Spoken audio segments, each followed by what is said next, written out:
कार्तिक मास महात्म्य कथा अध्याय 24। लिखवाओं से निज दया से सुंदर भाव बताकर।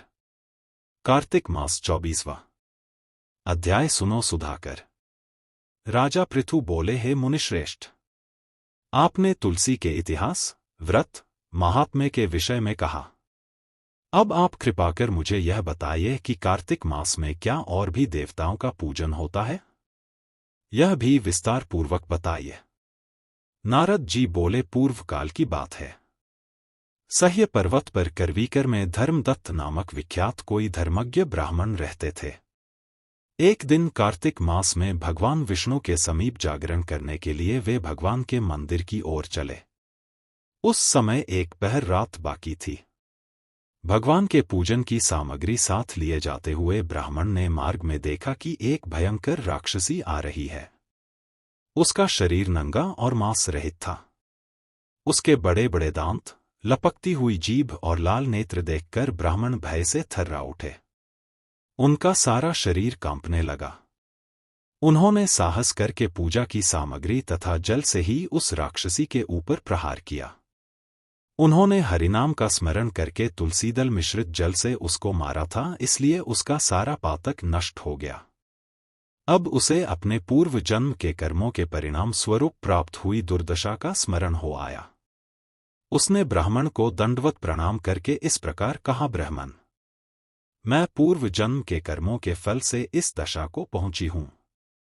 अब मुझे किस प्रकार उत्तम गति प्राप्त होगी?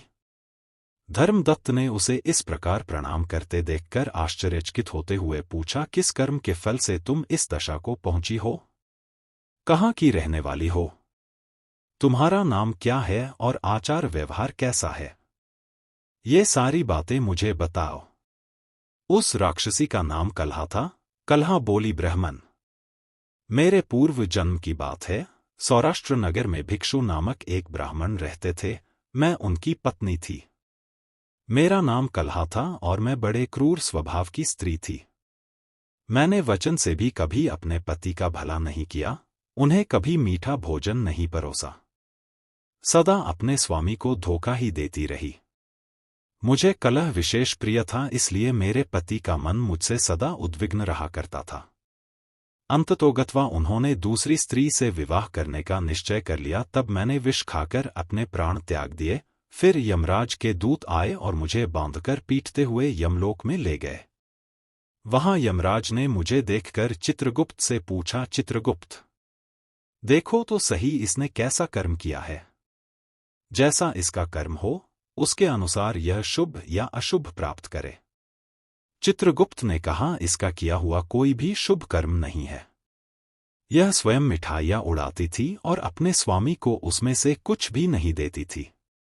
इसने सदा अपने स्वामी से द्वेष किया है, इसलिए यह चमगादुरी होकर रहे तथा सदा कलह में ही इसकी प्रवृत्ति रही है, इसलिए यह विष्ठाभोजी सूकरी की योनि में रहे।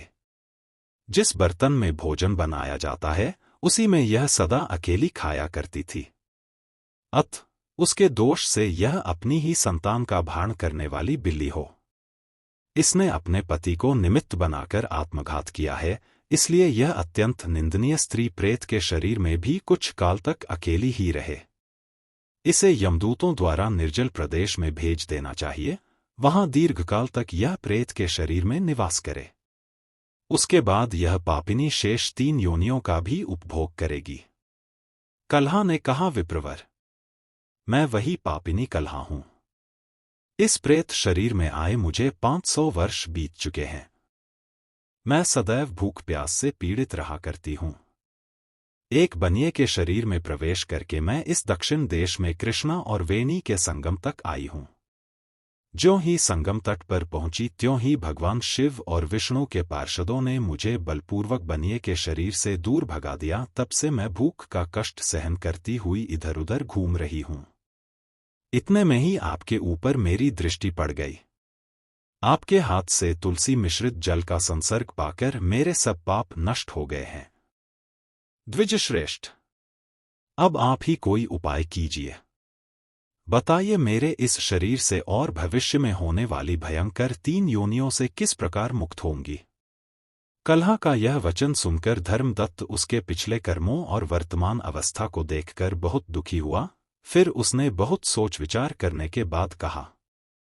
धर्मदत्त जी के कथन की कथा का वर्णन 25वें अध्याय में किया गया है। अगर आपको यह कथाएं पसंद है तो कृपया शेयर, लाइक या कमेंट जरूर करें। कृपया हमारे चैनल अनबॉक्स सनातन को सब्सक्राइब करें और कमेंट बॉक्स में जय श्री हरि अवश्य लिखें।